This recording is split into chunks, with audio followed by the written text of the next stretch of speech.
Okay, so now we've got an extra question, and this is for an excellence. The ball speed was measured at 9 meters per second. Explain why its speed was slower than the predicted 10 meters per second.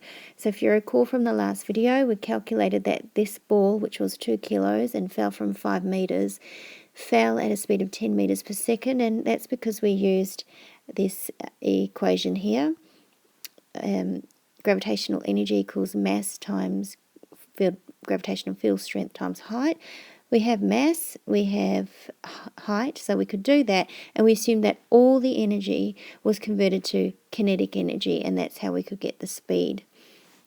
However, now we're told that in reality, the ball's speed was 9 meters per second. So to answer this question, you need to talk about air resistance. So here we go. Here would be a model answer. As the ball falls through the air particles push against the ball. This is called air resistance or friction. Friction causes some of the gravitational potential energy to be converted into heat/sound or heat. So the kinetic energy calculated is less than the actual kinetic energy. This results in a slower speed.